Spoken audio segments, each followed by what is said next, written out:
The explosion ripped through the morning sky like a crimson flower blooming against the desert horizon.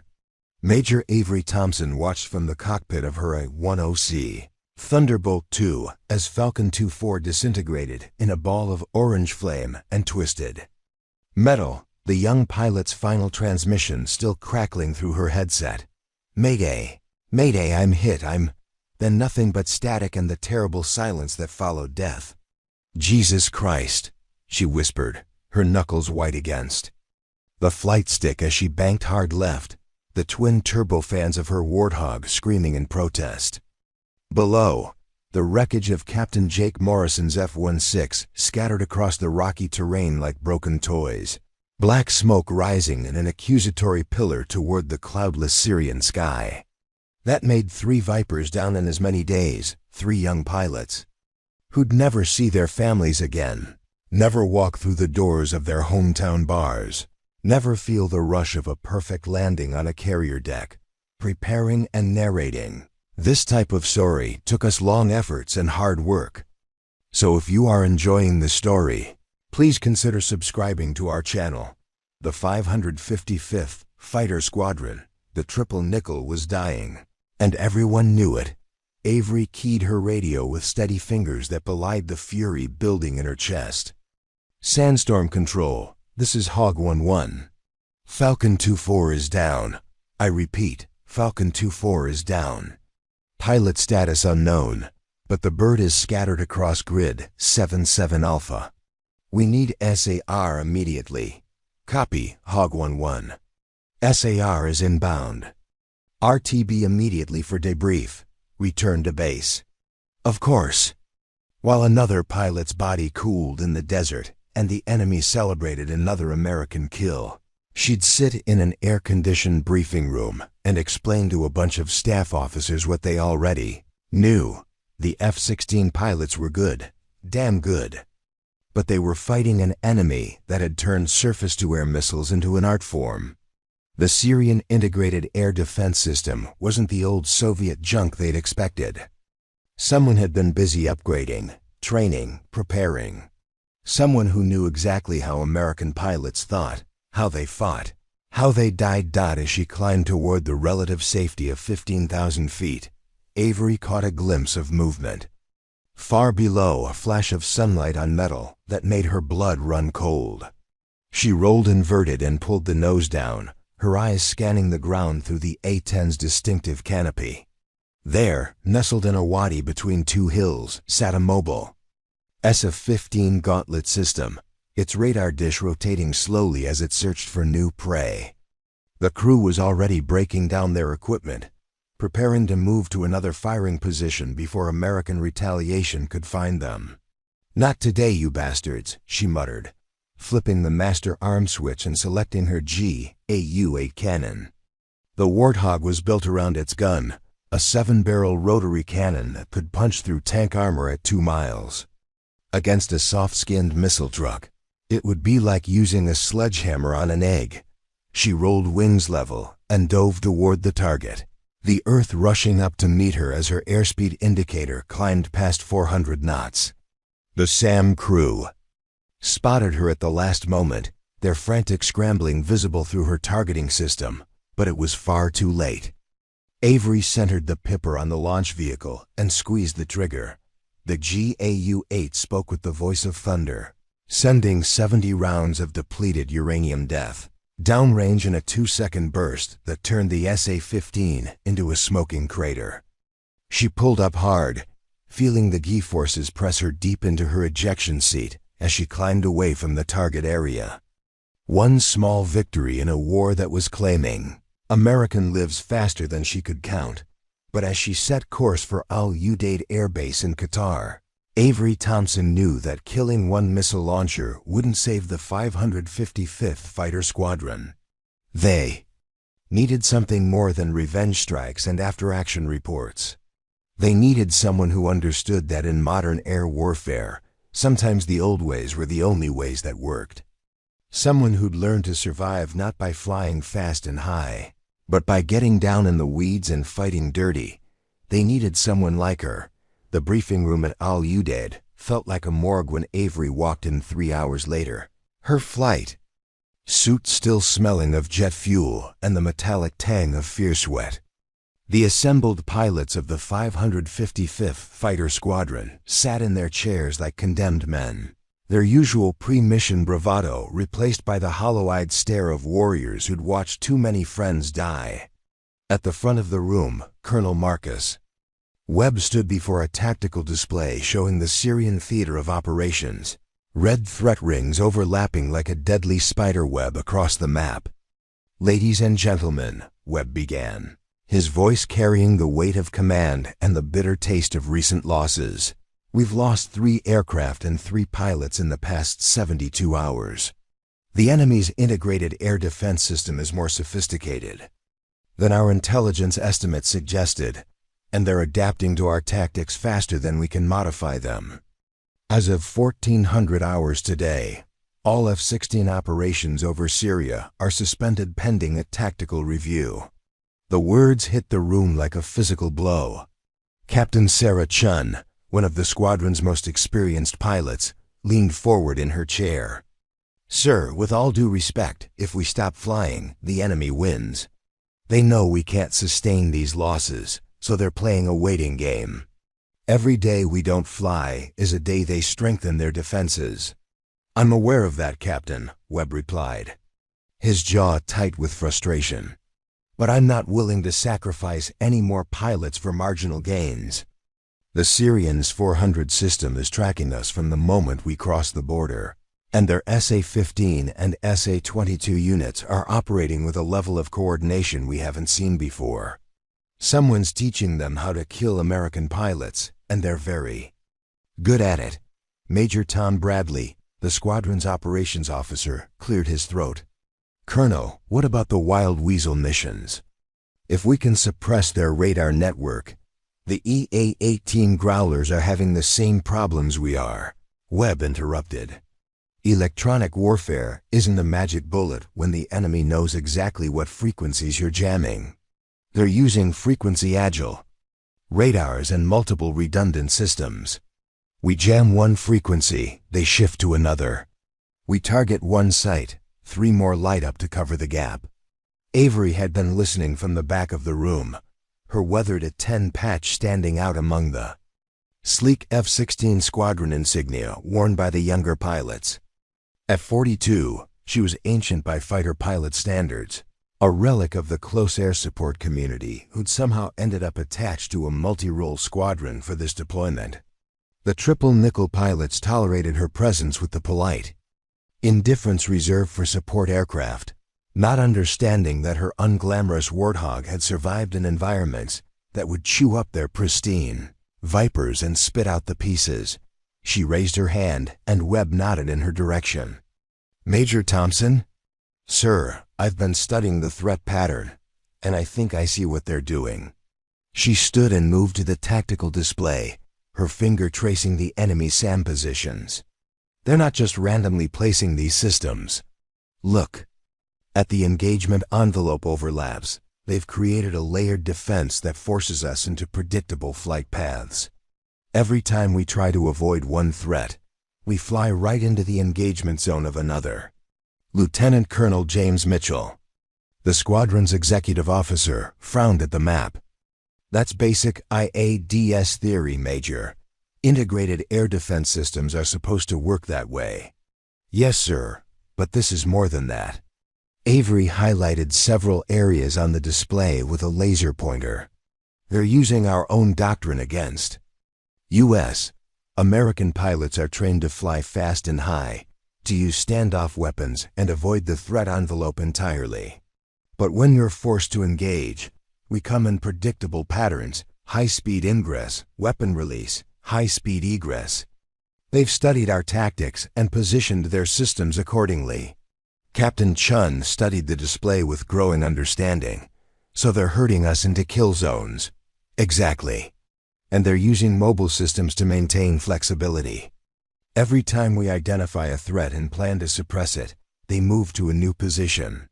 By the time our missiles arrive, they're hitting us from somewhere else entirely." Colonel Webb crossed his arms, his expression skeptical. So what do you propose? Major, the F-16s are the most capable aircraft we have for this mission. Avery took a deep breath, knowing that what she was about to suggest would be met with resistance. Sir, I think the problem is that we're fighting their war instead of making them fight ours. The F-16s are designed for air-to-air combat and high-altitude strikes, but this enemy has negated both of those advantages. We need to get down in the weeds, below their radar coverage, and attack from directions they don't expect. You're talking about low-altitude penetration? Major Bradley shook his head. The threat density is too high. We'd be flying into every gun and short-range missile they have. Not if we do it right. Avery switched the display to show terrain elevation data. The A-10 was designed for this kind of mission. Low-level, terrain-following flight that keeps us below the radar horizon. We use valleys and ridgelines for cover, pop up only long enough to identify and engage targets, then disappear back into the ground clutter.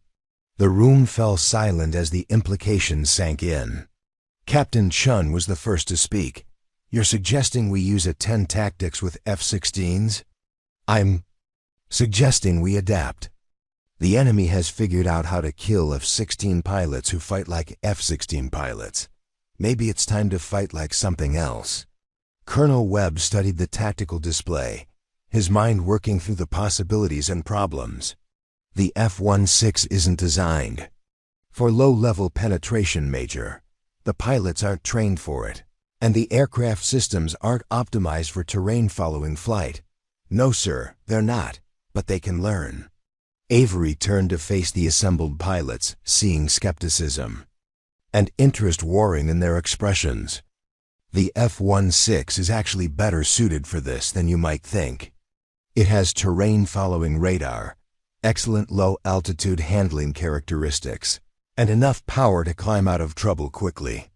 What it lacks is pilots who know how to use those capabilities. Lieutenant Mark Stevens, one of the younger pilots who'd arrived with the latest replacement cycle, raised his hand. Major, no offense, but low-altitude flying is incredibly dangerous even without people shooting at you. We're talking about flying at 300 feet in mountainous terrain while navigating threat systems and trying to identify targets. Workload would be enormous. Yes, it would be, Avery agreed. But the alternative is continuing to lose aircraft and pilots to an enemy who's figured out exactly how to kill us. The workload is manageable if you train for it, practice it, and understand that low and slow isn't necessarily more dangerous than high and fast. It's just dangerous in different ways. Captain Chun studied the terrain display, her tactical mind working through the possibilities. What about target identification? Our targeting pods are optimized for high-altitude operation. Down in the weeds, we'd have seconds to identify and engage. That's where experience comes in, Avery replied. A-10 pilots learn to identify targets quickly because we don't have the luxury of multiple passes. You learn to read the battlefield, to spot the differences between a school bus and a BMP, between a water truck and a fuel truck. It's a different skill set, but it's learnable.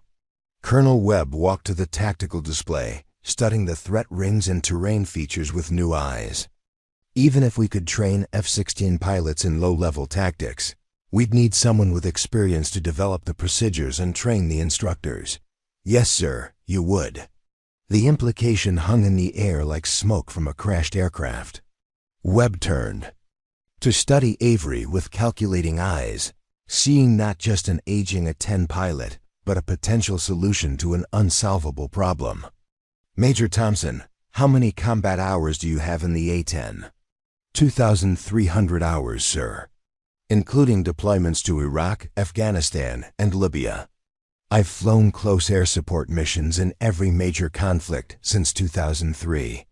And how many hours flying low-level penetration missions? About half of those, sir. The A-10 community takes low-level flying very seriously. We train constantly, because in a high-threat environment, It's often the difference between completing the mission and becoming a smoking hole in the ground. Major Bradley leaned back in his chair, his expression thoughtful. You know, there's precedent for this. During the Cold War, F-16s were trained for low-level nuclear delivery missions. The aircraft has the capability, we just don't use it anymore. Because we haven't needed to, Captain Chun added. But if the high-altitude game isn't working... Colonel. Webb made his decision with the swift certainty that had carried him to Squadron Command. Major Thompson, I want you to develop a preliminary training program for low-level penetration tactics using F-16s. Work with Major Bradley to identify suitable training areas and develop a progression that takes pilots from basic terrain following to combat-ready low-level operations. I want a briefing in 72 hours. Yes, sir, and Major? I want you to understand something. If this works, you'll be training pilots to fly missions that are inherently more dangerous than anything they've done before. The margin for error at low altitude is essentially zero. Are you prepared for that responsibility? Avery met his gaze. Without flinching, sir, they're already dying. At least this way, they might take some of the enemy with them. The briefing broke up with the subdued efficiency of military professionals facing an impossible situation. As the F-16 pilots filed out, their conversations a mix of skepticism and desperate hope, Avery remained behind to study the tactical display. The red threat rings seemed to pulse like living things, a deadly constellation that had claimed too many American lives. Captain Chun approached, her expression curious rather than hostile. Major, can I ask you something? Shoot. Why are you doing this? I mean, A-10 pilots and fighter pilots. We don't exactly run in the same circles. This isn't your fight. Avery touched the memorial patch on her flight suit, a small piece of fabric that bore the names of friends who died in aircraft that were supposed to be survivable. Captain, every pilot who dies over there is fighting my fight. We're all on the same team, even when we pretend we're not. Besides, she added, with a grim smile, someone needs to teach you fast movers how to fly ugly. As she left the briefing room and headed for the flight planning area, Avery couldn't shake the feeling that she'd just volunteered for the most important mission of her career. The 555th Fighter Squadron was indeed dying, but maybe, just maybe, an old A-10 pilot could teach them how to live. The next morning found Avery in Hangar 7, staring up at the sleek lines of an F-16C Block 50. The Viper was a beautiful aircraft, all clean curves and purposeful angles, designed for speed and agility.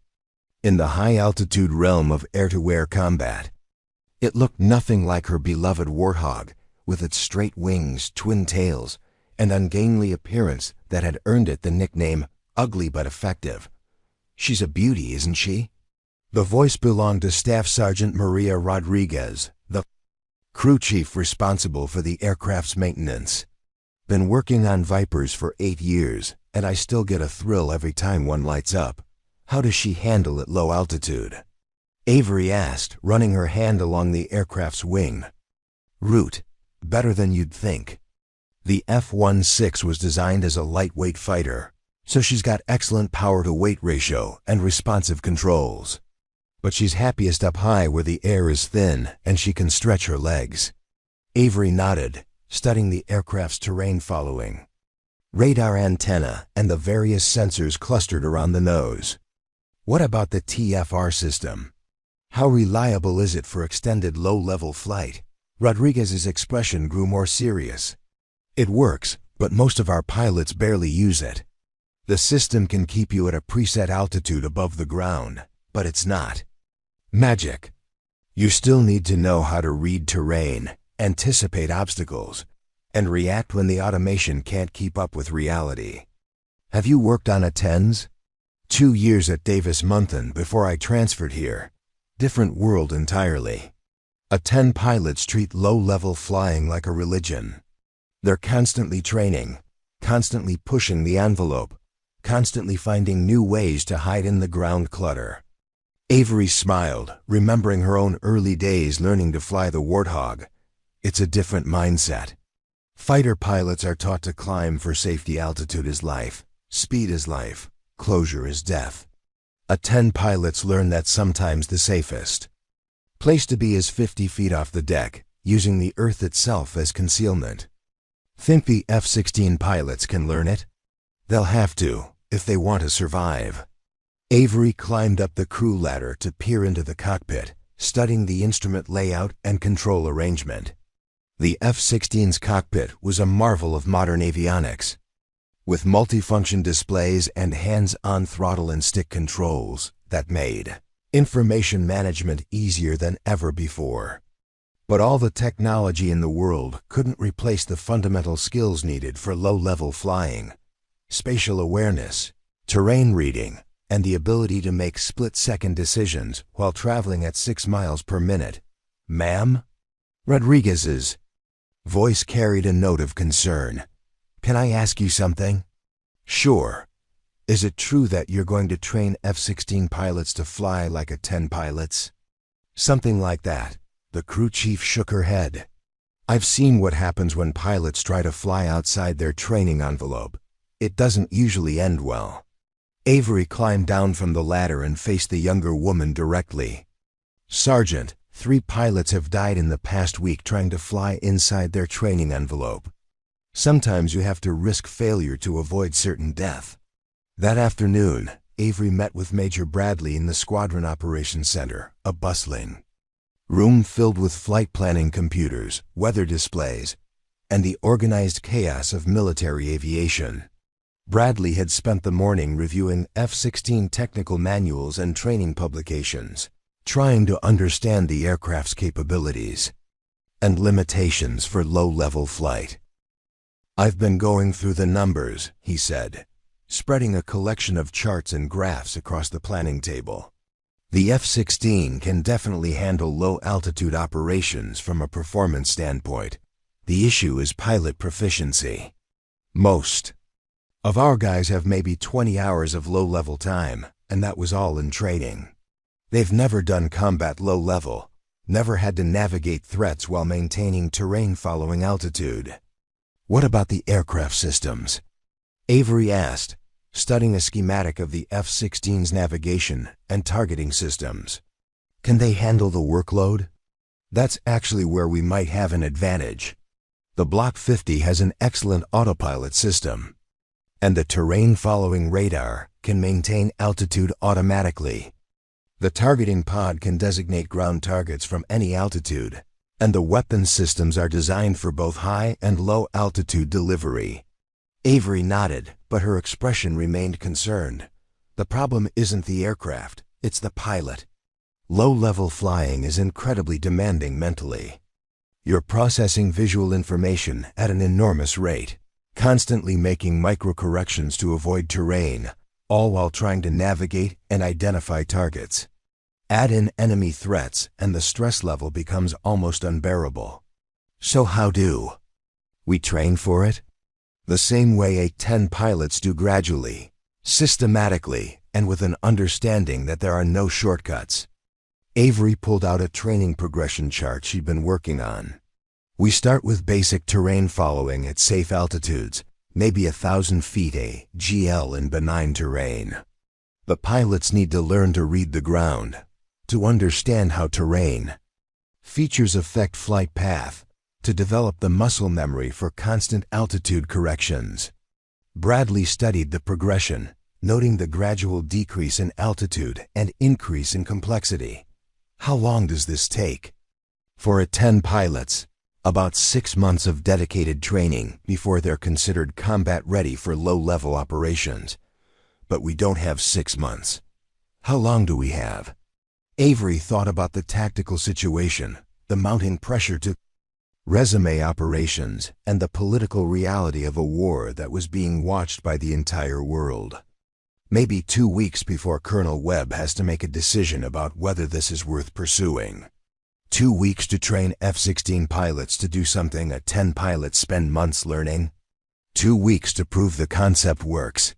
If we can show that F-16s can successfully penetrate enemy defenses using low-level tactics.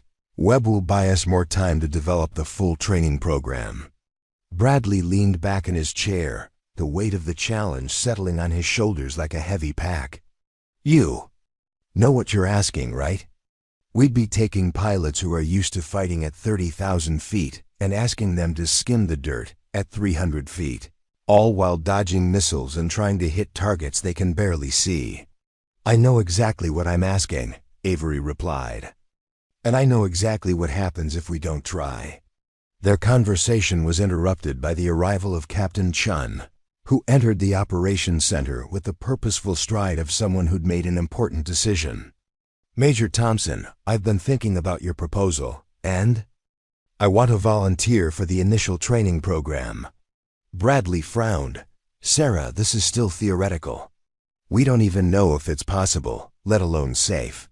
Tom, we've lost 3 pilots in a week. 3 good pilots who followed doctrine, executed their missions exactly as trained, and died anyway. If Major Thompson thinks there's a better way, I want to learn it. Avery studied the younger woman's face, seeing the mixture of determination and barely controlled fear that marked every combat pilot. Captain, low-level flying isn't just dangerous, it's unforgiving.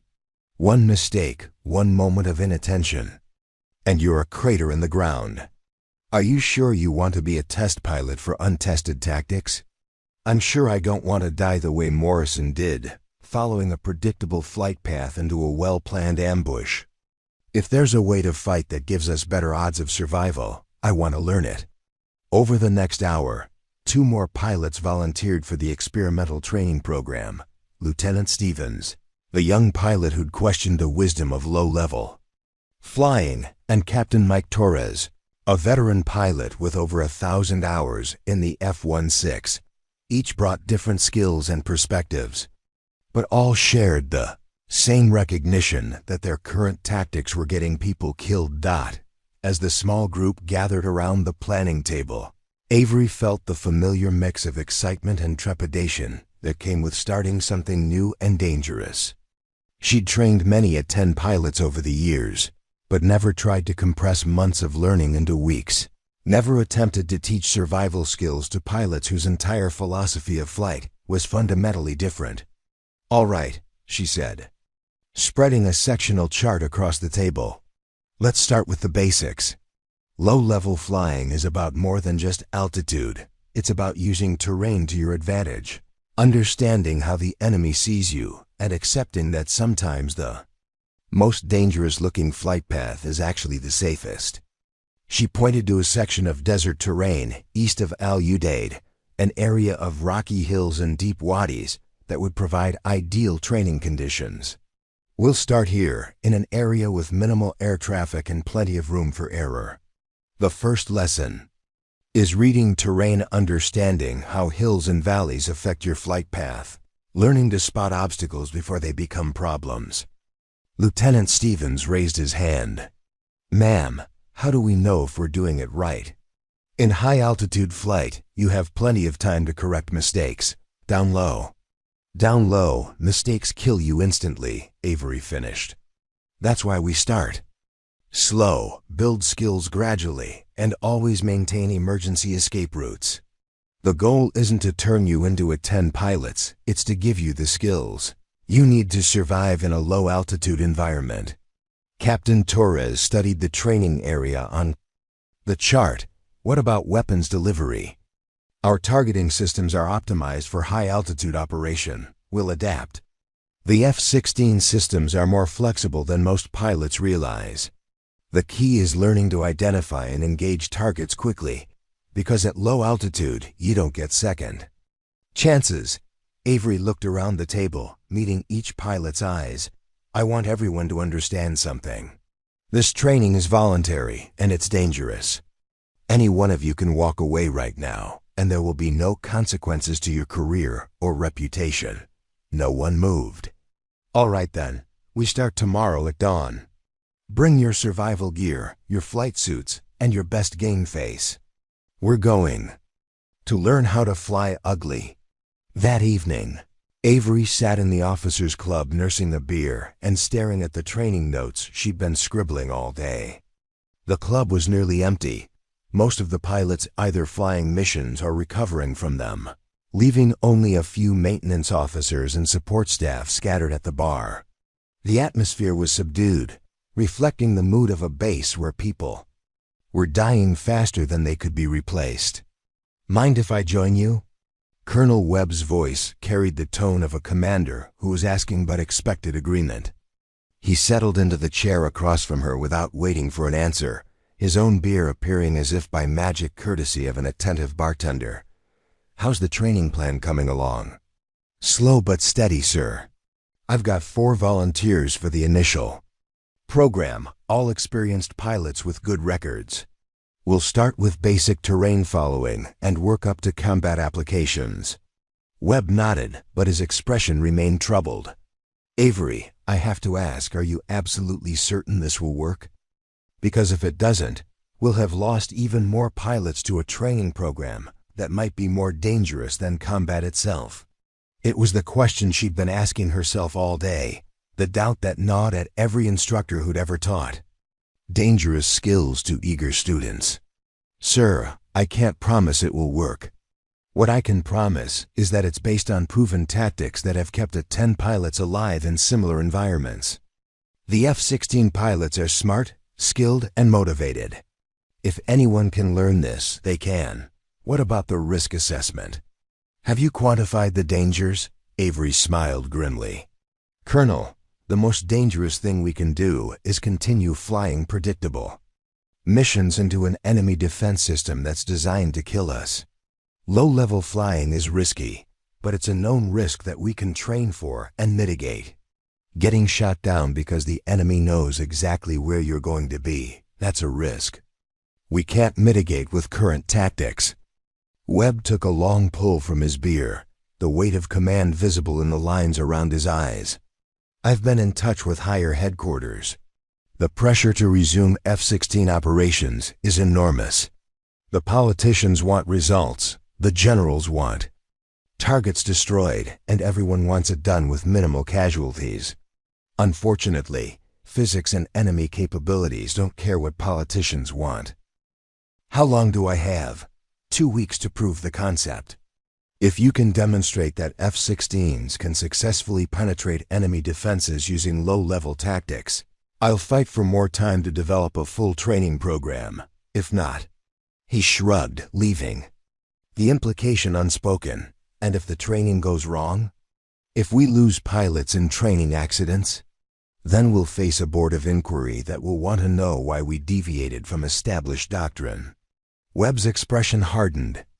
"But if we lose more pilots to enemy action because we didn't try everything possible, I'll face a different kind of inquiry, the one that asks why a commander failed to protect his people." They sat in companionable silence for several minutes, 2 military professionals contemplating the impossible choices that came with sending young people into harm's way. Finally, Webb stood to leave. "Avery, I want you to know something. What you're attempting training fighter pilots to use attack aircraft tactics, it's never been done before. At least not under these conditions. You're writing the book as you go, and that's a hell of a responsibility." "Yes, sir, it is. Just remember, those pilots volunteering for your program aren't just risking their lives. They're betting their lives that you know what you're doing. Don't let them down." As Webb left, Avery remained at the table, staring at her training notes and wondering if she was about to save the 555th Fighter Squadron or get 4 good pilots killed in pursuit of an impossible dream. The weight of their trust settled on her shoulders like a physical burden, heavier than any G-force she'd ever experienced. Outside, the sound of jet engines echoed across the base as another mission launched into the darkness. Somewhere over Syria, the enemy was waiting with their sophisticated missiles and carefully planned ambushes, ready to add more names to the growing list of American casualties. But maybe, just maybe, an old A-10 pilot could teach young fighter pilots how to survive long enough to win. Dawn broke over Al Udeid Air Base, with the pale gold light that marked the beginning of another scorching desert day. The pre-flight briefing room buzzed with nervous energy as 4 F-16 pilots gathered around the planning table, their flight suits bearing the patches and insignia of warriors preparing for a new kind of battle.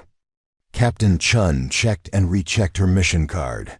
Lieutenant Stevens tested his survival radio for the 3rd time, and Captain Torres methodically reviewed emergency procedures with the focused intensity of someone who understood that preparation meant survival.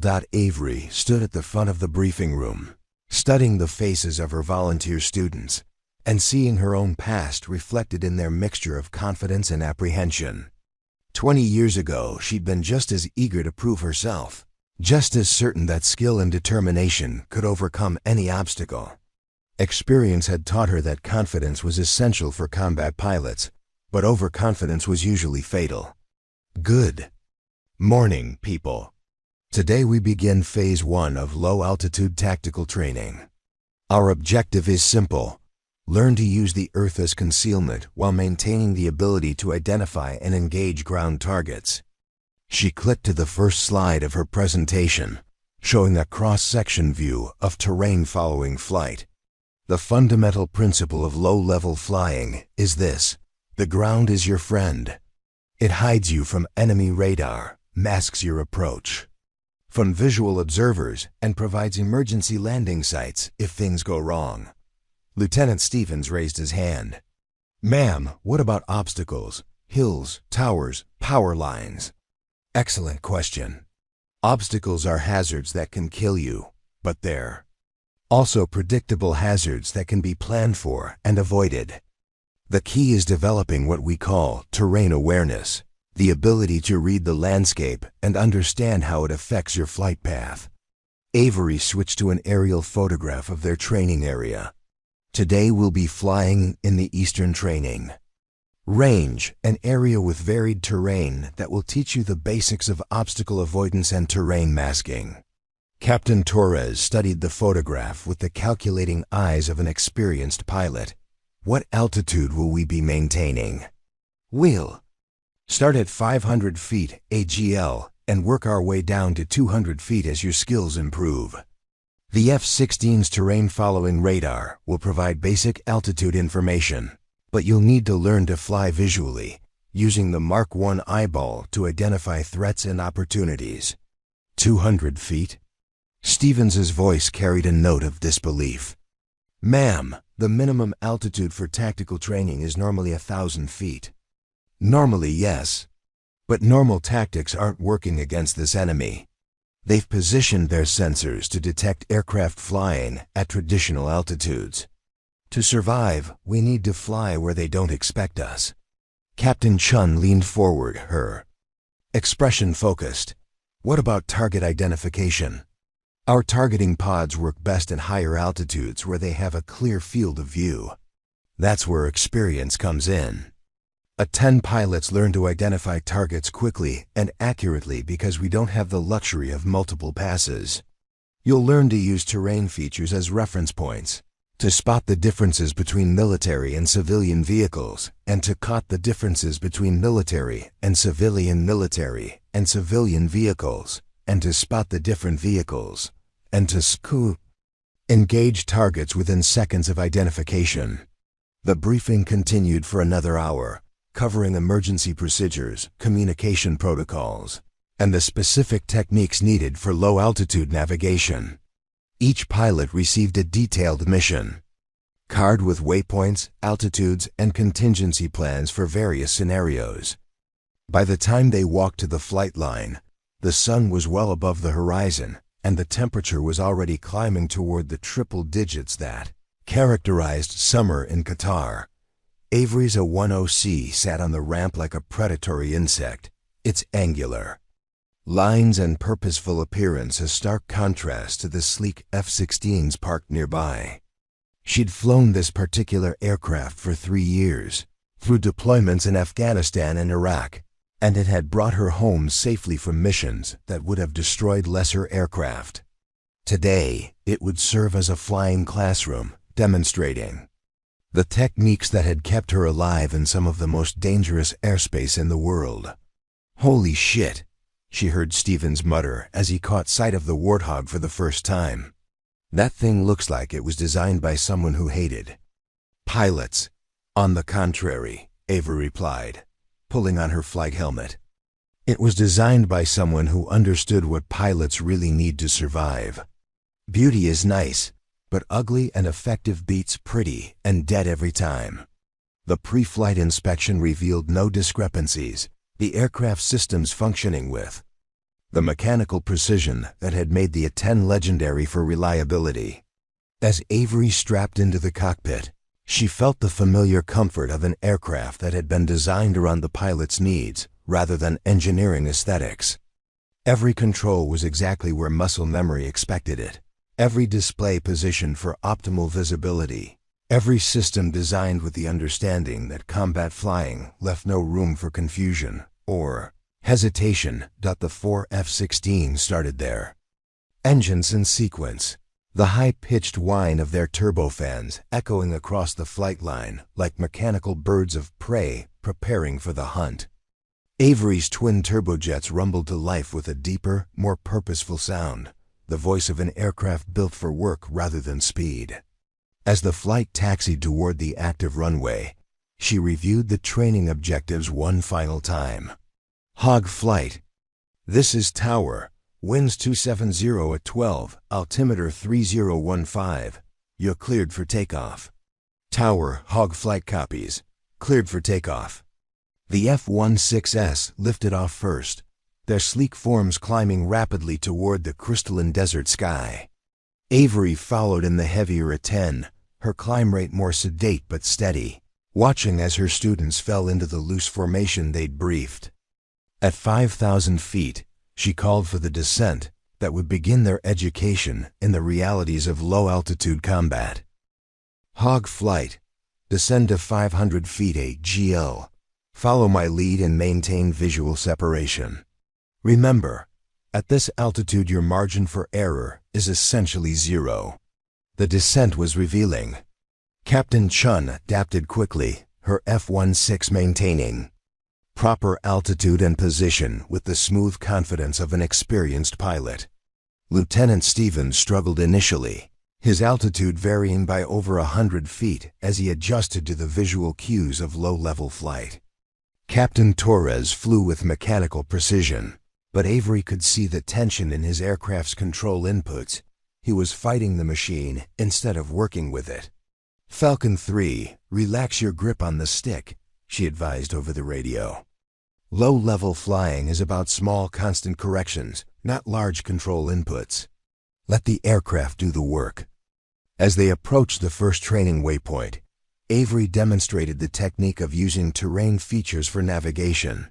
"Notice how the wadi below us runs northeast toward that distinctive rock formation. In low-level flight, you navigate by terrain features rather than GPS coordinates. The enemy can jam GPS, but they can't move mountains." They practiced terrain following for 40 minutes, gradually descending to 300 feet as the pilots gained confidence. The landscape flashed by beneath them in a blur of brown rock and scrub vegetation, the aircraft's shadows racing ahead like dark harbingers of their passage. For pilots accustomed to the safety of high altitude, the sensation was both exhilarating and terrifying. "Hog flight, we have simulated targets ahead. 2 vehicles in the open area, north of Checkpoint Alpha. I want each aircraft to demonstrate a low-altitude attack profile." Captain Chun was first, her F-16 diving from 300 feet to barely 50 feet above the ground before pulling up sharply and calling "Tally 2 vehicles, small arms fire simulation complete." Her technique was good, but Avery noted that she'd maintained too high an airspeed, giving herself limited time for target identification. Stevens followed, his approach more cautious but accurate. Torres executed a textbook attack but climbed too early, exposing himself to simulated ground fire for several extra seconds. Each pilot was learning, but the margin between learning and dying was measured in feet and seconds. Good initial attempts. Avery transmitted as they reformed at altitude. Chun, reduce your airspeed on the attack run. You need more time to identify targets accurately. Stevens, increase your dive angle to minimize exposure time. Torres, delay your climb until you're completely past the target area. As they headed back toward base, Avery reflected on the morning's lessons. The F-16 pilots were capable, but they were thinking like fighter pilots in an attack aircraft role. The transition would require more than technical training. It would require a fundamental shift in how they approached aerial combat. Back on the ground, the post-flight debrief revealed both promise and problems. The pilots had successfully completed basic terrain-following exercises, but their target identification times were too slow for real combat conditions. More concerning was the stress factor. All 4 pilots showed signs of mental fatigue after just 40 minutes of low-level flight. How do A-10 pilots handle missions lasting hours at low altitude? Captain Chun asked, wiping sweat from her forehead despite the air-conditioned briefing room. Practice and conditioning, Avery replied. You build endurance the same way you build any other skill, gradually, consistently, and with an understanding that there are no shortcuts. A-10 pilots typically fly 2-hour low-level missions, but it takes months to work up to that level of proficiency. Months we don't have, Torres pointed out. No, we don't. So we'll compress the learning curve by flying more frequently and focusing on the specific skills needed for this threat environment. Over the following week, the training program intensified. Morning flights focused on basic terrain following and navigation, while afternoon sessions added simulated threats and target engagement scenarios. The pilots gradually improved, their aircraft handling becoming smoother, and their target identification times decreasing with practice, but progress came with a price. On the 4th day, Lieutenant Stevens nearly flew into a hillside when his altitude hold system malfunctioned during a low-level exercise. Only quick reflexes and an emergency climb saved him from becoming another training fatality. The incident shook the entire group, forcing them to confront the reality that they were operating at the very edge of safety margins. We need to talk about risk management, Avery said during that evening's debrief. Today's incident wasn't caused by pilot error or system failure. It was caused by operating in an environment where small problems become big problems very quickly. Captain Chun nodded grimly. If that had happened in combat, with enemy missiles tracking us, Stevens wouldn't have had time to recover. Exactly. Which is why we need to develop better situational awareness and faster emergency responses. In low-level flight, your survival depends on recognizing problems before they become emergencies. The training continued with renewed focus on emergency procedures and situational awareness. The pilots learned to fly with their heads up constantly, scanning for threats and obstacles, developing the hypervigilance that characterized successful low-altitude pilots. They practiced emergency climbs, terrain-following system failures, and engine problems at low-altitude scenarios that could prove fatal without proper preparation. By the end of the first week, the 4 volunteers had logged 20 hours of low-level training time, more than most fighter pilots accumulated in their entire careers. They could maintain formation at 200 feet, navigate by terrain features, and engage simulated targets with reasonable accuracy. But Avery knew that training ranges bore little resemblance to combat zones, where enemy missiles and defensive systems added layers of complexity that no simulation could replicate. Tomorrow we add threats, she announced during the Friday evening. Debrief: simulated SAM sites with radar tracking, electronic warfare jamming, and defensive maneuvers. It's time to learn how low-level tactics work when someone's shooting back. Captain Torres looked up from his mission notes. Ma'am, are we ready for that level of complexity? You're as ready as we can make you in 1 week. The only way to learn combat flying is to practice combat scenarios. We'll start with simple threats and work up to the kind of integrated defense system you'll face over Syria. That weekend, while the pilots rested and recovered from their intensive training, Avery worked with Major Bradley to design threat scenarios that would test their new skills without exceeding safety limits.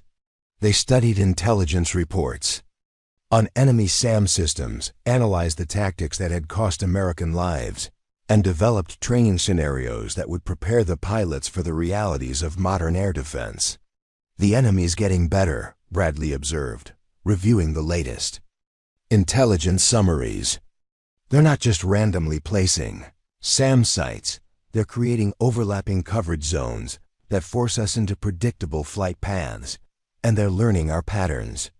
Every time we hit a site, they adjust their positioning to make the next attack more difficult. That's why low-level tactics might work," Avery replied. "They've optimized their defenses for high-altitude threats. Low-level penetration forces them to use different sensors and weapon systems, hopefully ones they're less experienced with, or it flies us into every gun and short-range missile they have. There's that possibility too." Monday morning brought news that changed everything.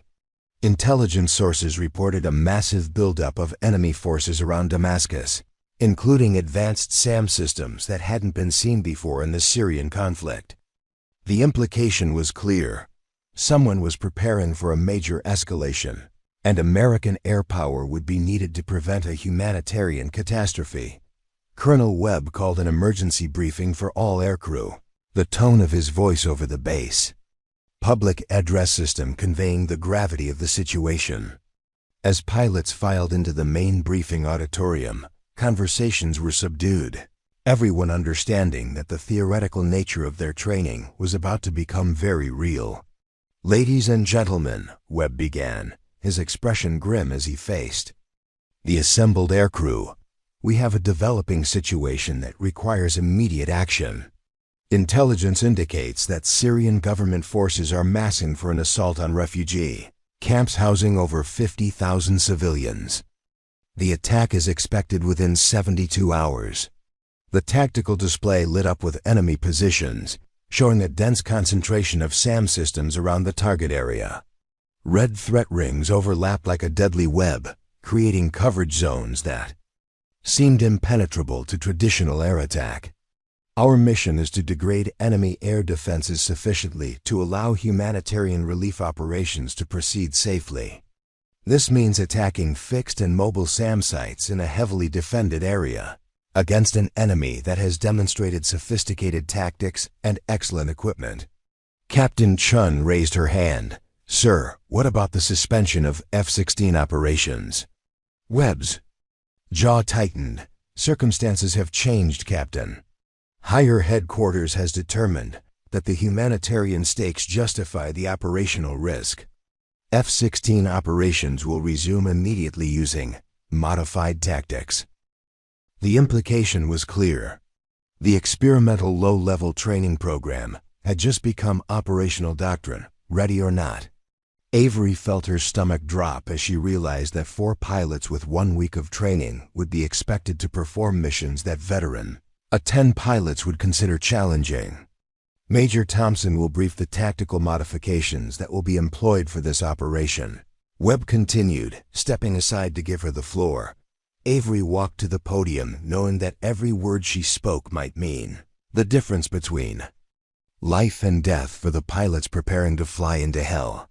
The enemy has demonstrated that they can effectively counter traditional F-16 tactics. High-altitude ingress routes are covered by long-range SAMs, and standoff weapon employment isn't possible due to the proximity of civilian populations. "We need to get close, identify targets visually, and engage with precision weapons."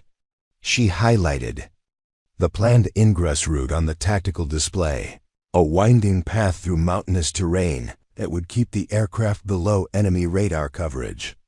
"We'll penetrate at low altitude using terrain masking, approach the target area from an unexpected direction, and engage enemy SAM sites with laser-guided bombs. The key is speed, surprise, and coordination. Major Bradley stood up, his expression concerned. Avery, with all due respect, these pilots have 1 week of low-level training. This mission profile is extremely complex. I understand the risks, Tom, but the alternative is flying into a prepared defense system that has already proven it can kill our aircraft. At least this way, we're fighting on our terms instead of theirs. The briefing continued for another hour, covering target assignments, coordination procedures, and contingency plans. Each F-16 would carry 2 GBU-12 laser-guided bombs and a full load of 20mm ammunition, configured for both air-to-ground and emergency air-to-air combat. Avery would fly escort in her A-10, providing close air support and serving as a flying command post for the formation. As the pilots prepared for mission planning, Colonel Webb pulled Avery aside. "Major, I want your honest assessment. Are they ready for this?" Avery looked at the 4 pilots huddled around planning computers, their faces serious as they studied target folders and threat assessments. "Sir, they're as ready as I can make them in 1 week. They understand the basics of low-level flying, they can maintain formation at altitude, and they know how to engage ground targets. But combat is different from training. There are variables we can't prepare for." "What's your confidence level?" "Honestly, 50-50. If everything goes according to plan, if the intelligence is accurate, and if the enemy doesn't have any surprises waiting, we might pull this off." "But sir, in my experience, nothing ever goes according to plan." Webb nodded grimly. "That's what I was afraid you'd say. But the decision's been made at levels above my pay grade. The mission launches tomorrow morning." That evening, Avery found herself back in the officers' club, but this time she wasn't alone. Captain Chun sat across from her, nursing a Diet Coke and staring at the mission materials spread across their table. The club was busier than usual, filled with aircrew who understood that tomorrow might be their last night on Earth. "Major, can I ask you something personal?" "Sure. How do you deal with the fear?" "I mean, I've been flying combat missions for 3 years, but tomorrow feels different, more dangerous." Avery considered the question carefully. "Fear is normal, Captain. Anyone who isn't afraid before a dangerous mission is either lying or stupid. The trick is channeling that fear into heightened awareness and careful preparation. Fear keeps you alive if you listen to it without letting it paralyze you." "Have you ever been this scared before a mission?" "Every mission scares me," Avery admitted. "The day I stop being afraid is the day I become dangerous to myself and others. But I've learned to trust my training, trust my aircraft, and trust my wingmen. Tomorrow you'll need to trust all 3. Chun nodded, but her expression remained troubled. "What if we fail? What if we can't complete the mission? Then we'll adapt and try again. Failure in training is a learning experience. Failure in combat is measured in lives lost and objectives not achieved. But Chun, the worst failure would be not trying at all. Those refugees are counting on us to clear the way for humanitarian relief. Sometimes that's enough motivation to overcome any obstacle." Their conversation was interrupted by the arrival of Lieutenant Stevens and Captain Torres, both carrying coffee and wearing the grim expressions of pilots contemplating their own mortality. The 4 sat together in companionable silence, each lost in their own thoughts about the mission ahead. "Major," Stevens finally spoke, "I want you to know that whatever happens tomorrow, I'm grateful for the training. You've taught us things the Air Force never covered, skills that might make the difference between coming home and becoming a statistic." "We all volunteered for this program," Torres added. "If something goes wrong, that's on us, not you." But Avery knew better. Command responsibility meant that the success or failure of the mission would ultimately rest on her shoulders. She designed the training program, selected the tactics, and recommended the pilots for combat employment. If they died tomorrow, their blood would be on her hands, regardless of who'd made the final decision to launch the mission. "Listen," she said, meeting each pilot's eyes in turn. Tomorrow we're going to fly into the most sophisticated air defense system outside of Moscow or Beijing. The enemy knows we're coming. They know roughly when we'll arrive, and they've had weeks to prepare their reception. But we have advantages too.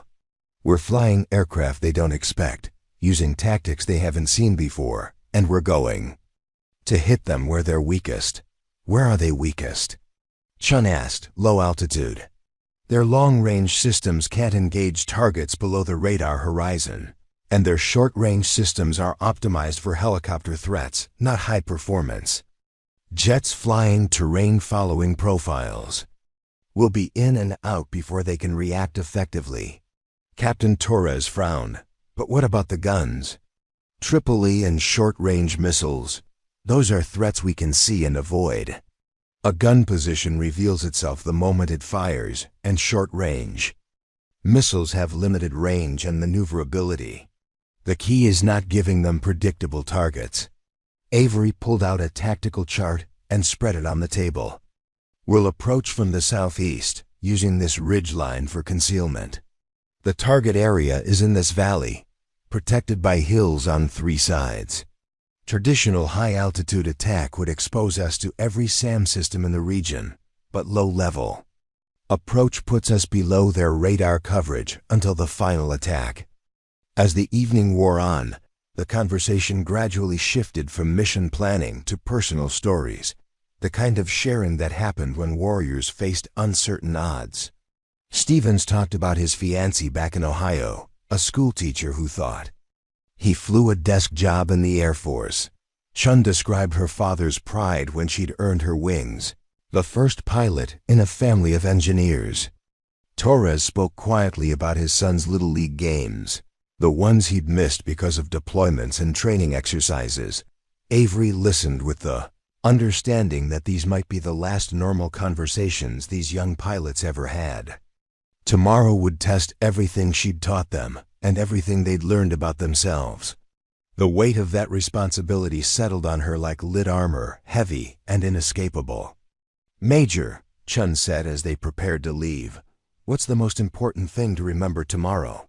Avery thought about all the missions she'd flown, all the friends she'd lost, and all the lessons learned in blood and fire over 2 decades of military service. Trust your training, trust your aircraft, and trust each other. And remember that coming home alive is more important than being a hero. As the pilots dispersed to their quarters for what might be their final night's sleep, Avery remained in the club, staring at the mission materials and wondering if she'd prepared them well enough for what was coming. The tactical plan was sound, the training had been intensive, and the pilots were skilled professionals. But combat had a way of exposing weaknesses that no amount of preparation could anticipate. Her secure phone buzzed with an encrypted message from Colonel Webb. "Mission is a go." Launch time moved up to 0530 hours, due to intelligence indicating enemy reinforcements arriving ahead of schedule. Weather looks good, but satellite imagery shows increased activity around target area. Be careful out there. Avery finished her beer and headed back to her quarters, knowing that sleep would be elusive but rest was essential. Tomorrow would test whether an old A-10 pilot could save a dying F-16 squadron, or whether she'd simply found a more innovative way to get good people killed. In the distance, the sound of aircraft engines echoed across the base as night missions launched into the darkness. Somewhere over the Mediterranean, other American pilots were fighting their own battles against an enemy that seemed to know exactly how to kill them. Tomorrow, it would be her turn to find out if there was a better way to fight. The pre-dawn hours passed slowly, filled with equipment checks, weather briefs, and the ritual preparations that preceded dangerous missions. As Avery walked to the flight line in the gray light before sunrise, she could see the 4 F-16s already spotted and ready, their crews performing final inspections with the methodical care of professionals who understood that attention to detail meant survival. Staff Sergeant Rodriguez approached with Avery's helmet and survival gear, her expression serious. "Ma'am, I've been working on F-16s for 8 years, and I've never seen them configured for this kind of mission. Are you sure they can handle low-altitude penetration?" "The aircraft can handle it, Sergeant. The question is whether the pilots can." "And if they can't?" Avery looked across the flight line at the young pilots preparing for a mission that would test every skill she tried to teach them in one intensive week. "Then we'll find out very quickly whether I'm a good instructor or just an old pilot with dangerous ideas." As the sun rose over the Persian Gulf, painting the desert sky in shades of gold and crimson, 5 aircraft prepared to launch into the most challenging mission any of them had ever flown. The stakes couldn't be higher. 50,000 civilian lives hung in the balance, and the future of American air power in the region depended on whether low-level tactics could seize where traditional approaches had failed. The mission briefing at 0430 hours was unlike anything Avery had experienced in 20 years of military aviation. The main auditorium was packed with aircrew, intelligence officers, and senior staff, their faces illuminated by the glow of tactical displays showing the target area in stark detail. Colonel Webb stood at the podium with the bearing of a commander who understood that the next few hours would determine not just the success of a single mission, but the future of American air operations in the region. Operation Sanctuary Shield is authorized at the highest levels of command. He began, clicking to a satellite image that showed the massive refugee camp threatened by enemy forces. 53,000 civilians are trapped in this valley, with Syrian government forces massing for what intelligence indicates will be a deliberate targeting of non-combatants. Our mission is to degrade enemy air defenses sufficiently to allow humanitarian evacuation flights. The tactical picture was sobering. Enemy SAM systems formed interlocking coverage zones around the target area, with mobile launchers positioned to cover gaps in the fixed site coverage. Most concerning were the new systems that intelligence couldn't identify radar signatures that didn't match known equipment, suggesting either upgraded capabilities or entirely new weapons. Phase 1 will be SEAD operations using F-16CJ Wild Weasels to suppress long-range threats, Webb continued.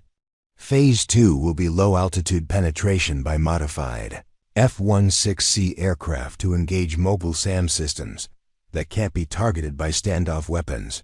Major Thompson will lead Phase 2 operations. A murmur ran through the audience as the full implications became clear.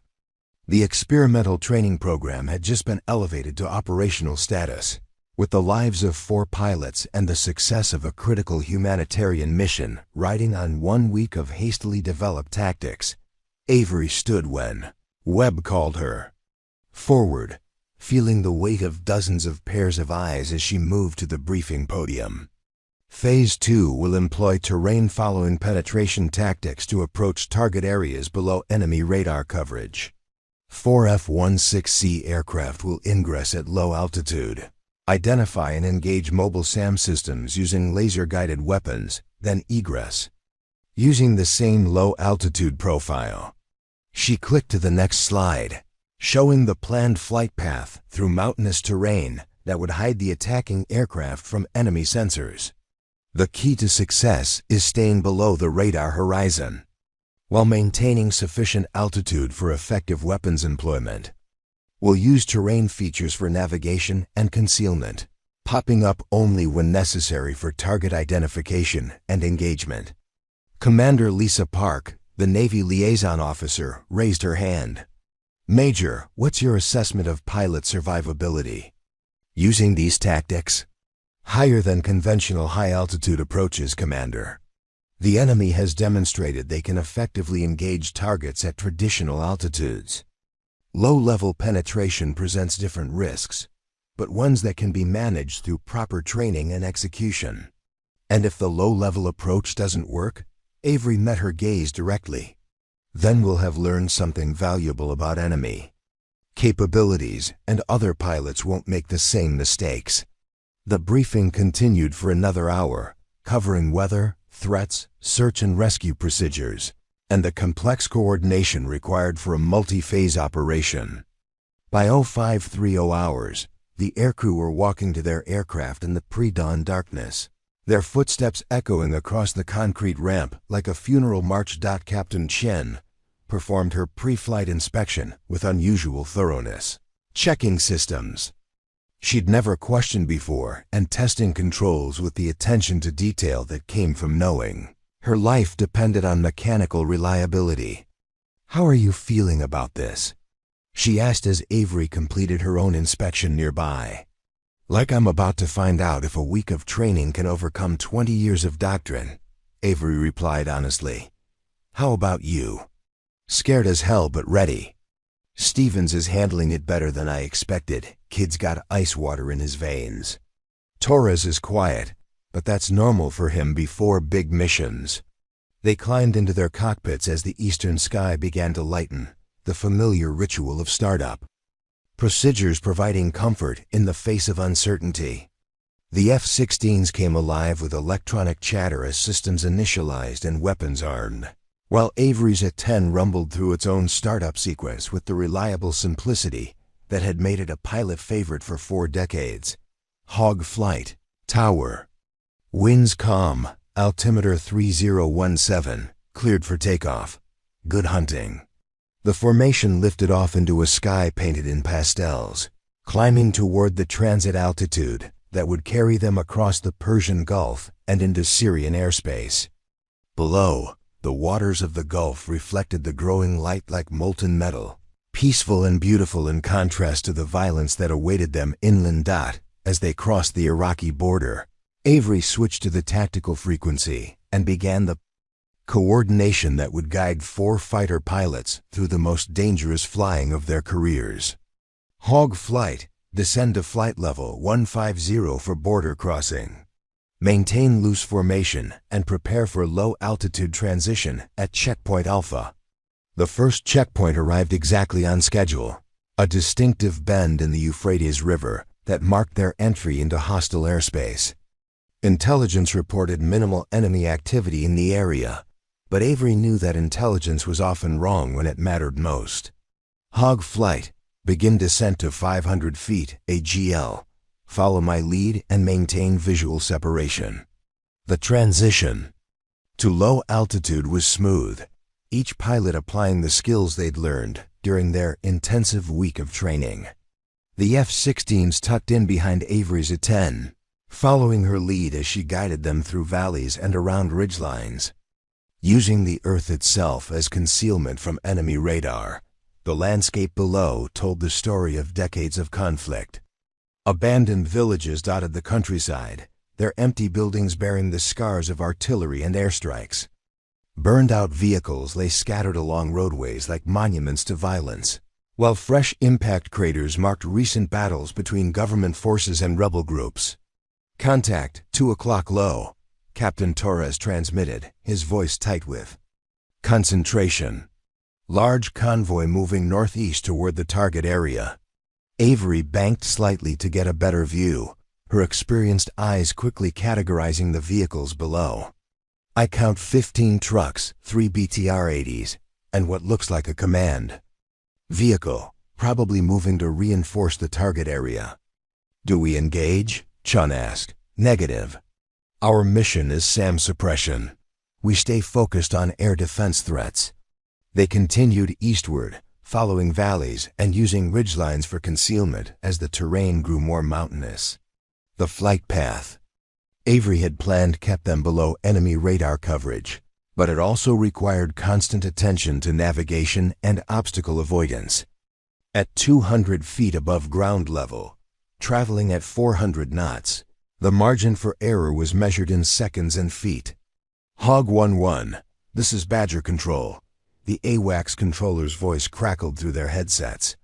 "We show multiple threats painting you from the northwest. Recommend immediate evasive action." Badger, Hog 1-1. "We're below terrain masking altitude. Confirm threat bearings." Hog 1-1. Threats bearing 340 through 010. Estimated range 15 miles and closing. Multiple emitters, possibly mobile SAM systems. Avery's mind raced through the tactical implications. The enemy was tracking them somehow, despite their low-altitude approach. Either their intelligence about radar coverage was wrong, or the enemy had systems they didn't know about. Half flight, continue current heading. Maintain terrain masking and prepare for immediate threat reaction. The next few minutes would reveal whether their training had prepared them for the realities of combat against a sophisticated enemy. As they approached the target area, Avery could see the valley that housed the refugee camp in the distance, its access roads clogged with vehicles and people trying to escape the approaching Syrian forces. Hog flight, target area in sight. Begin search for primary objectives. That's when everything went to hell. The first indication of trouble was a flash of light from a hilltop 3 miles ahead, followed by the distinctive smoke trail of a surface-to-air missile climbing rapidly toward their formation. The enemy had positioned a mobile SAM system in a location not covered by intelligence reports, and it had a clear shot at aircraft following their planned ingress route. Missile launch, brake right and climb. Avery's transmission cut through the radio chatter like a knife, her years of combat experience instantly recognizing the threat. The 4 F-16s scattered like startled birds, each pilot executing the emergency maneuvers they'd practiced but never used in anger. Captain Chun pulled into a vertical climb while deploying chaff and flares, her aircraft's radar warning receiver screaming warnings about multiple threat emitters. Lieutenant Stevens dove toward the deck, using a ridgeline for cover as the missile passed overhead and detonated harmlessly in the empty sky. But Captain Torres wasn't fast enough. The SA-22 missile's proximity fuse triggered 50 feet from his aircraft, filling the air with tungsten fragments that shredded his right wing and damaged his engine. The F-16 rolled inverted and began a sickening spiral toward the rocky ground below, black smoke pouring from damaged systems as Torres fought for control. Mayday, mayday. Falcon 4 is hit. I've lost hydraulics and my engine's on fire. Torres's voice carried the controlled panic of a pilot facing immediate death. Torres, this is Thompson. What's your status? Avery had already turned toward the damaged aircraft, her A-10's superior low-altitude maneuverability allowing her to close the distance quickly. I've got partial control, but I'm losing altitude fast. The fire warning light is on, and my instruments are going dark. I don't think I can make it back to base. Avery flew alongside the damaged F-16, assessing the extent of the damage with practiced eyes. The right wing was severely damaged, with missing sections that were destroying the aircraft's aerodynamic balance. Fuel was streaming from ruptured tanks, and the engine was visibly on fire despite Torres's attempts to extinguish it. Torres, you need to eject. The aircraft is unflyable. Negative, I can still maintain some control. Maybe if I can reach the border. Mike, listen to me. Avery's voice carried the authority of experience and the urgency of imminent disaster. That aircraft is going to explode in the next 60 seconds. You need to get out now while you still can. The explosion, when it came, was smaller than expected. Just a bright flash followed by the terrible sight of aircraft parts spinning through the morning air. Captain Torres's ejection seat fired just seconds before the F-16 disintegrated, his parachute blossoming like a white flower against the brown landscape below. Mayday, mayday, pilot in the chute. I need immediate SAR coordinates. Avery circled the area where Torres had landed, her eyes scanning for enemy activity and emergency signals from the downed pilot. Hog 1-1, this is Badger Control. SAR is airborne but estimate 20 minutes to your position. Be advised, enemy ground forces in the area are moving toward the crash site. 20 minutes was too long. Avery could see vehicles converging on Torres's position, kicking up dust clouds as they raced to capture the downed American pilot. In 20 minutes, Torres would be dead or worse, another casualty of a war that seemed determined to consume American aircrew. Hog flight, Form up on me, she transmitted, her decision made with the swift certainty that had kept her alive through 2 decades of combat flying. We're going to buy SAR sometime. The 3 remaining F-16s joined formation with her A-10, their pilots understanding without being told that they were about to engage enemy ground forces in the kind of close air support mission they'd never trained for. But training was secondary. Now one of their own was on the ground, and no force on Earth would prevent them from bringing him home.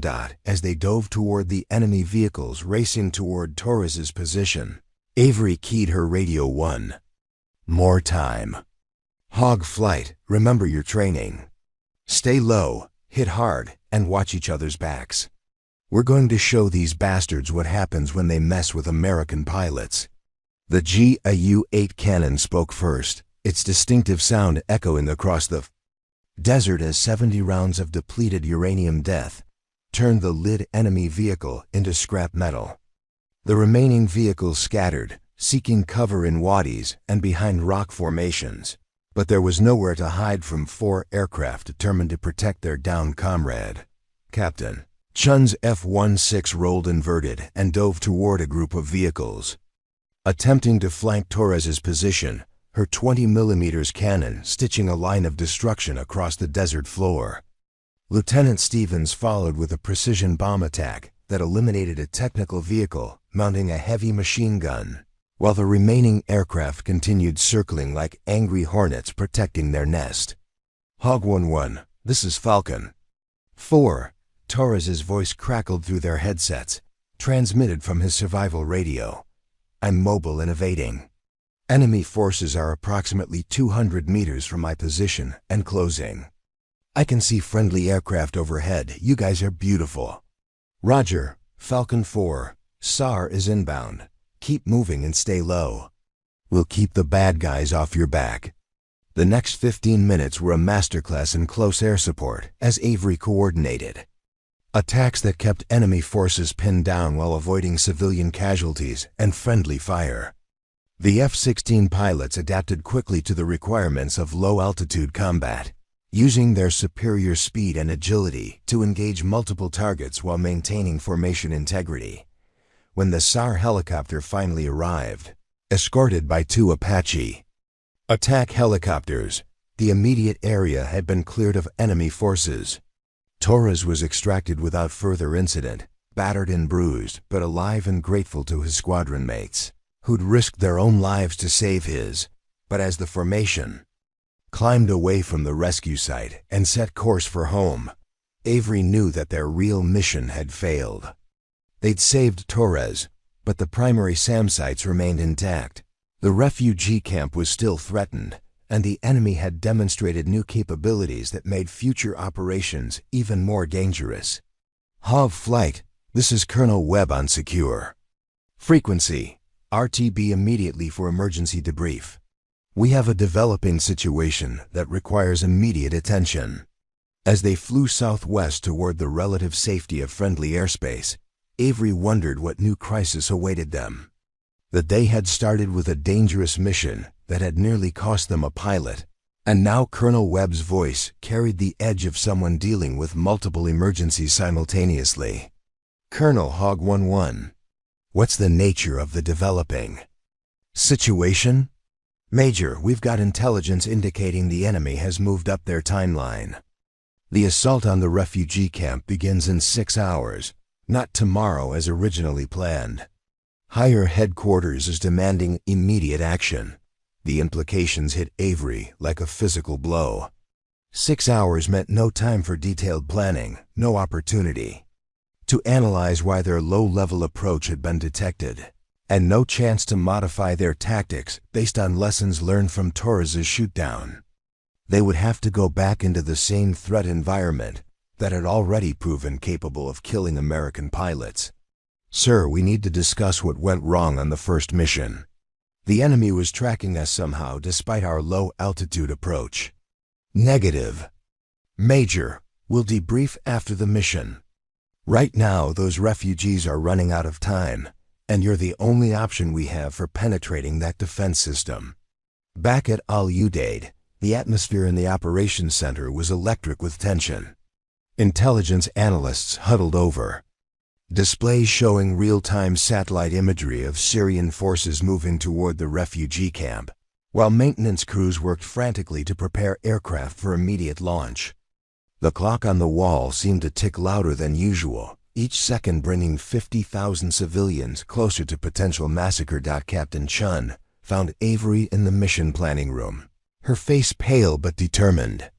"Major, I've been analyzing why we got detected. I think they have low-altitude surveillance radars we didn't know about." Avery looked up from the intelligence reports she'd been studying. "What makes you think that?" "The timing of the missile launch. They knew exactly where we were, not just our general area. That suggests continuous tracking, not just intermittent detection from high-altitude radars." "Show me." Chun spread a tactical chart across the planning table, marking the positions where they'd first been detected and where the missile had launched. "If you look at the geometry, they would have needed a radar positioned here." She pointed to a hilltop overlooking their ingress route, "to track us continuously below the terrain masking altitude." Avery studied the chart, her experienced mind working through the tactical implications. Low-altitude surveillance radar. Probably a NEBO-M or similar system designed specifically to detect terrain-following aircraft. That would explain how they knew exactly when to launch the missile. They weren't reacting to our appearance. They were waiting for us at a predetermined point along our route. Which means they've studied our tactics and developed counters. Avery sat back in her chair, the full scope of their problem becoming clear. The enemy isn't just defending, they're thinking, adapting, learning from each engagement. Lieutenant Stevens appeared in the doorway, his flight suit already on and his helmet tucked under his arm. "Major, Colonel Webb wants to see you in his office immediately. Something about the next mission." Webb's office felt like a command bunker, with tactical displays covering every wall and secure communications equipment humming constantly in the background. The colonel looked like he hadn't slept in days, his uniform wrinkled and his eyes red from staring at screens and reading intelligence reports. "Avery, sit down. We need to talk." She took the offered chair, noting the presence of several senior officers she didn't recognize. Their uniforms bore the insignia of higher headquarters, Pentagon staff who'd flown in to personally oversee the operation. "Major Thompson, I'm General Patricia Morrison from Air Combat Command." The woman's voice carried the authority of someone accustomed to making life-and-death decisions. "I need to understand exactly what happened on today's mission." Avery briefed the shoot-down incident, the successful combat search and rescue, and her assessment of enemy capabilities. The general listened without interruption, occasionally making notes on a secure tablet. "Major, your assessment is that the enemy has developed specific counters to low-altitude penetration tactics?" "Yes, ma'am. They've positioned surveillance radars to track aircraft below traditional radar coverage, and they're using that information to position mobile SAM systems for ambush attacks." "Which means your training program has been compromised before it really began." The words hung in the air like an accusation. Avery felt the weight of responsibility settling on her shoulders as she realized the implications. "General, the tactics are still valid. We just need to adapt them to account for enemy capabilities we didn't know existed." "Adapt how?" "You have 6 hours before we launch the next mission. We changed the approach. Instead of using predictable terrain-following routes, we use what A-10 pilots call random terrain masking. We vary altitude constantly, use multiple ingress routes, and approach from directions that force the enemy to reposition their surveillance systems." General Morrison leaned forward, her expression skeptical. "Major, are you proposing to improvise tactics against a sophisticated enemy defense system with pilots who have 1 week of training?" "I'm proposing to use proven principles adapted to current conditions. The enemy has shown they can counter predictable tactics. Random variation makes their defensive preparations ineffective." Colonel Webb cleared his throat. General, with all due respect, Major Thompson's approach saved Captain Torres's life today. Her tactics work, they just need refinement-based, uncurrent intelligence, which we don't have time to develop properly. The general stood and walked to the tactical display showing the refugee camp. Major, I'm going to ask you a direct question, and I want a direct answer. What are the odds of mission success using modified low-altitude tactics? Avery considered lying, giving the optimistic assessment that military culture often demanded. But the lives of her pilots and thousands of civilians depended on honest evaluation. 30%, ma'am. Maybe 40% if everything goes perfectly. And with conventional high-altitude tactics, 0%. They'll shoot us down before we get within weapons range. The room fell silent as the implications sank in. A 30% chance of success wasn't good odds, but it was infinitely better than certain failure. General Morrison made her decision with the swift certainty that had carried her to flag rank. Major Thompson, you have authorization to modify tactics as you see fit. But I want you to understand something. If this mission fails, it's not just 4 pilots at risk.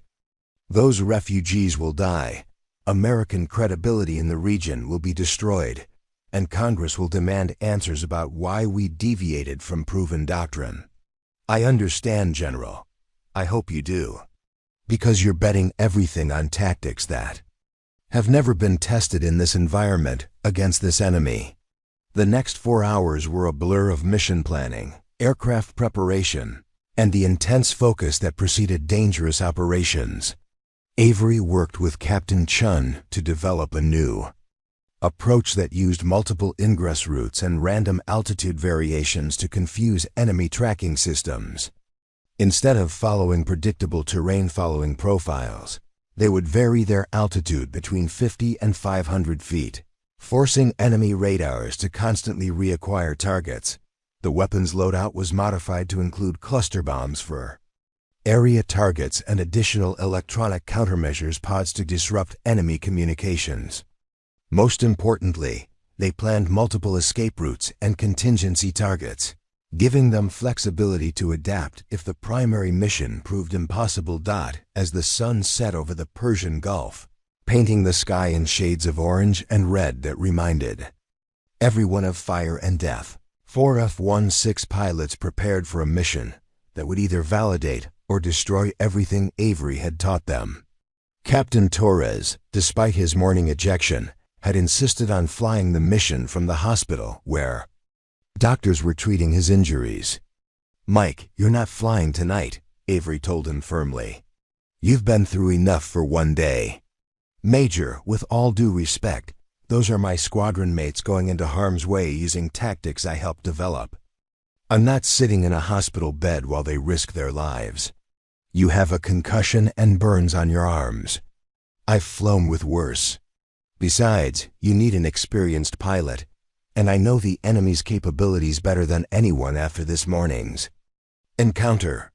Colonel Webb appeared in the medical bay doorway. "Torres, you're grounded. That's a direct order." "Sir, I respectfully request." "Mike." Avery's voice carried the understanding of one warrior speaking to another. "We need you alive and healthy for future missions. Your job tonight is to coordinate SAR operations and provide tactical advice from the operations center. That's how you help your squadron mates." Torres reluctantly agreed, leaving Captain Lisa Park, a reserve pilot who'd been activated for the deployment, to take his place in the formation. Park was experienced but had only completed 2 days of low-altitude training, making her the weak link in an already dangerous mission. At 2,100 hours, the 4 aircraft lifted off into a moonless night that would either hide them from enemy sensors or make navigation impossible. Avery led the formation in her A-10, its ungainly silhouette somehow reassuring against the star-filled sky. Behind her, 3 F-16s tucked into loose formation, their pilots focused on the most challenging flying of their careers. The ingress to Syrian airspace was different this time. Instead of following a single route, they split into two elements, approaching the target area from different directions to confuse enemy tracking systems. Avery and Captain Chun flew the northern route, while Lieutenant Stevens and Captain Park took the southern approach. "Off flight, we're crossing the border now. Maintain radio silence unless emergency." The radio chatter that had characterized their morning mission was replaced by the deadly quiet of professionals operating in hostile territory. Each pilot focused on their instruments, their navigation, and the constant scan for threats that meant survival in enemy airspace. The terrain below told the story of a country torn apart by war. Entire cities lay in darkness, their power grids destroyed by years of fighting. Refugee columns clogged the roads, desperate families fleeing the approaching Syrian forces with whatever possessions they could carry. At 20 miles from the target area, Avery's radar warning receiver began painting threats from multiple directions. The enemy had reinforced their defenses since the morning attack, adding mobile systems that created overlapping coverage zones designed to trap attacking aircraft. Hog 2, I'm seeing multiple emitters bearing 045 through 120. How copy? 2 copies, multiple threats. I show the same picture. Execute Plan Bravo. Random altitude variations beginning now. The next phase of their approach was unlike anything in the tactical manuals. Instead of maintaining steady altitude, they varied between treetop level and 500 feet, using hills and valleys in an unpredictable pattern that made continuous tracking impossible. The technique was exhausting, requiring constant attention to terrain and instruments, but it worked. Hog 3 and 4, report your status. 3 and 4 are approaching target area from the south. Multiple threats but no locks. Beginning target search now. Through her night vision goggles, Avery could see the refugee camp in the distance. Sprawling collection of tents and temporary structures housing 50,000 people who had no idea their lives hung in the balance of a military operation they would never know about. To the north, the lights of Syrian military vehicles marked the advancing forces that would overrun the camp within hours if the air defenses weren't neutralized. Target area in sight. Beginning search for primary objectives. The SAM sites were well camouflaged, but Avery's experienced eyes spotted the telltale signs of military equipment, antenna patterns, vehicle spacing, and the subtle differences in camouflage that marked professional soldiers rather than civilians. The enemy had positioned mobile launchers in a semicircle around the refugee camp, creating a killing zone for any aircraft attempting to provide close air support. Hog 2, I have multiple SAM systems at your 2 o'clock position. Range approximately 4 miles. 2 has contact. I count 3 launcher vehicles and what looks like a command post. Hog 3 and 4, report your contacts. 4 has 2 mobile launchers south of the camp.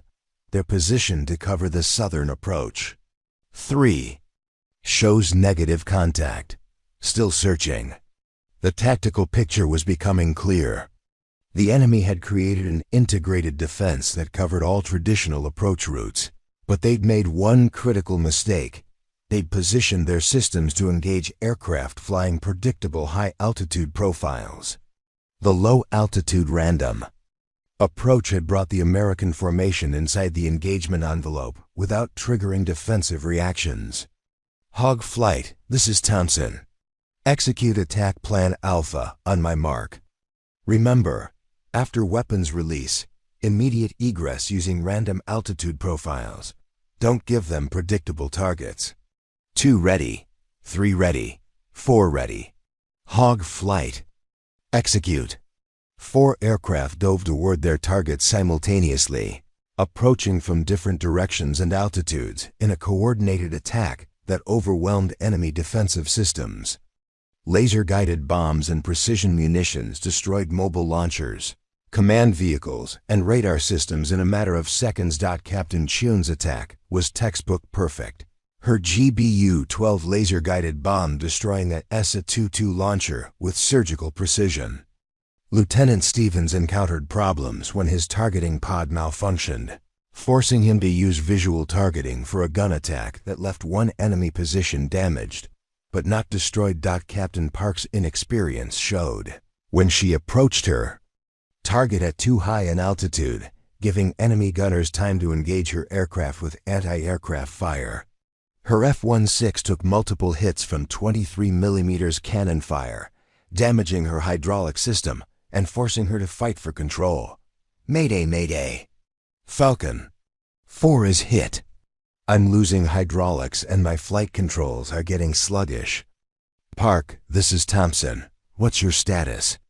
I can maintain control for now, but I'm bleeding fluid fast. I need to get back to friendly territory before the system fails completely.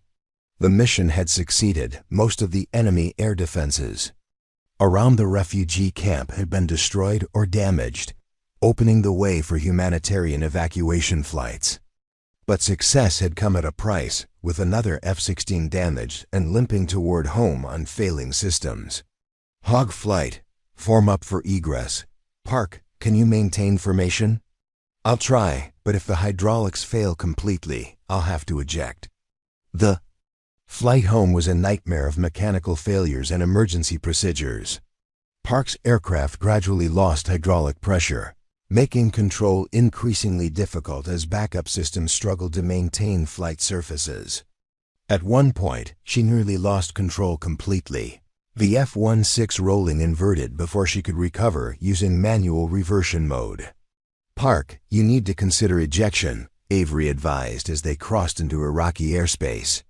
That aircraft is getting more dangerous every minute. I can make it to the emergency strip at Al-Asad. It's only 30 miles. Lisa, listen to me. I've seen aircraft in this condition before.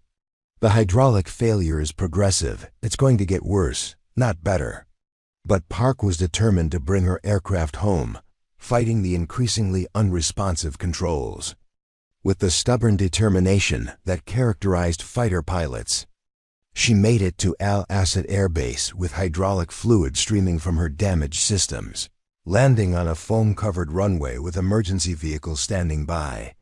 The aircraft came to rest in a cloud of smoke and foam, its pilot climbing out unassisted, but shaking from the adrenaline that followed 20 minutes of emergency flying. Another F-16 would require extensive repairs, but another pilot had survived to fly again. Back at Al-Udeid, the mission debrief revealed both success and sobering lessons. The modified low-altitude tactics had worked, penetrating enemy defenses and destroying key systems that allowed humanitarian flights to begin evacuation of the refugee camp. But 2 aircraft had been damaged, and the mission had pushed pilot skills to their absolute limits.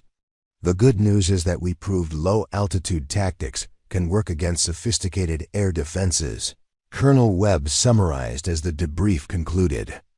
The bad news is that we're operating at the edge of our capabilities, with pilots who need more training and aircraft that are taking damage we can't sustain long-term. General Morrison had remained for the debrief, her expression thoughtful, as she processed the lessons learned. Major Thompson, your tactical innovation saved thousands of lives today. The refugee evacuation is proceeding ahead of schedule, and Syrian forces have withdrawn from the area after losing their air defense coverage. Thank you, General. But we need to address the training deficits and equipment limitations if we're going to continue these operations. Agreed. I'm authorizing expansion of your training program and additional resources for low-altitude tactical development. What do you need? Avery had been thinking about this question for weeks, knowing that success would bring opportunities, but also responsibilities. We need dedicated low-altitude training areas, modified aircraft with improved terrain-following systems, and a formal curriculum that can train pilots systematically rather than the crash program we've been running. You'll have whatever you need. But I want you to understand something. Major, what you've developed here isn't just a tactical innovation. It's a new way of thinking about air warfare. The enemy has proven they can counter traditional tactics. Your approach offers a way forward when conventional methods fail. Over the following months, Avery's experimental program grew into the Air Force's premier low-altitude tactical school. Pilots from around the world came to Al-Udeid to learn the techniques that had saved the 555th Fighter Squadron and opened new possibilities for air operations in high-threat environments. The school's graduates carried these skills to conflicts around the globe, adapting Avery's principles to different aircraft and threat environments. F-35 pilots learned to use terrain masking for stealth penetration missions. A-10 pilots refined their already formidable low-altitude skills for urban warfare scenarios.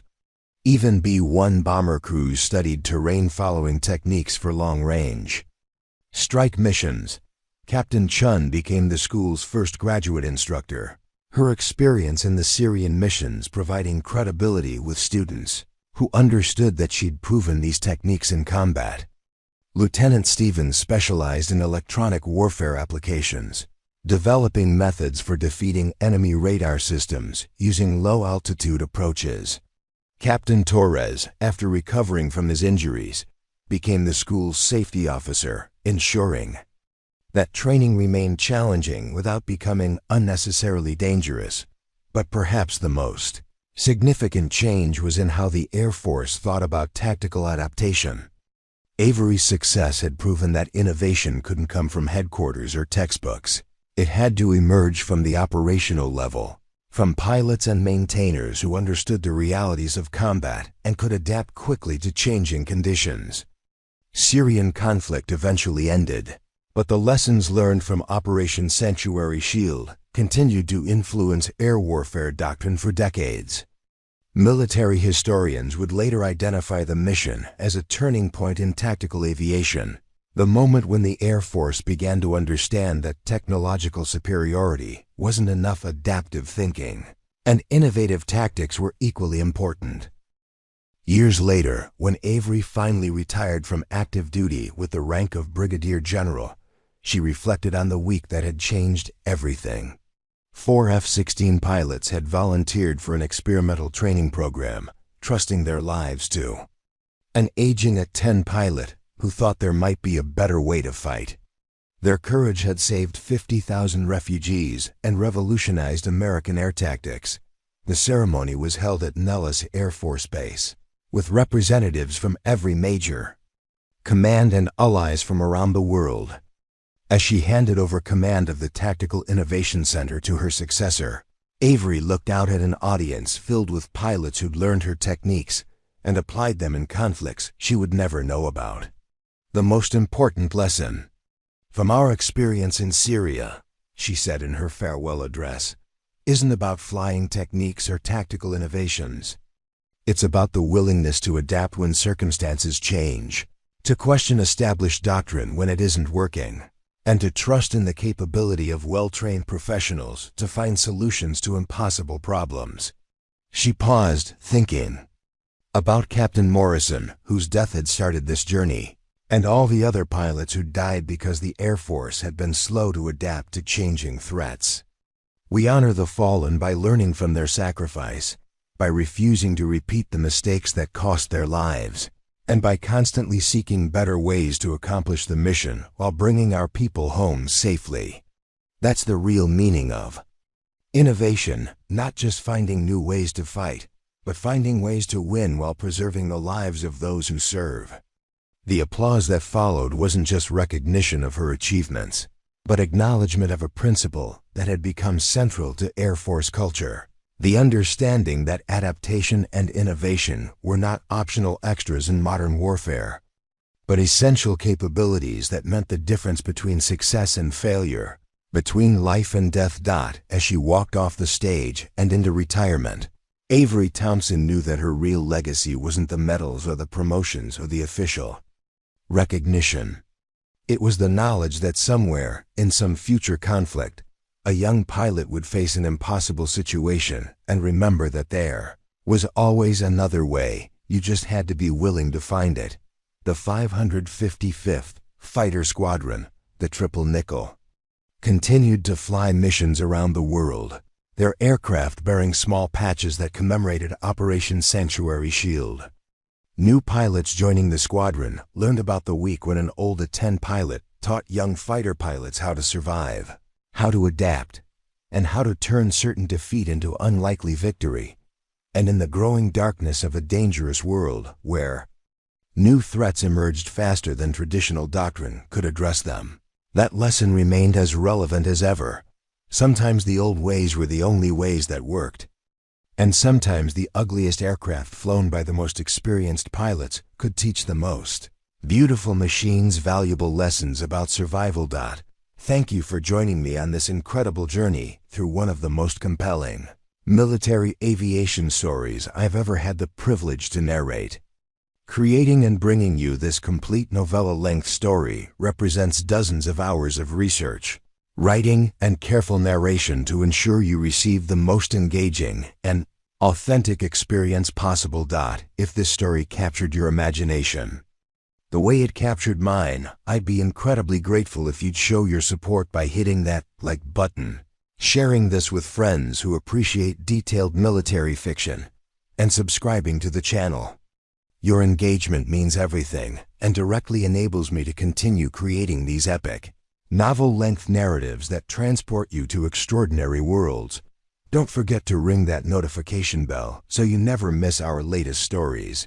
We have many more incredible adventures planned, each one crafted with the same attention to detail and commitment to storytelling excellence that you experience today. Thank you again for your time, your attention, and your support.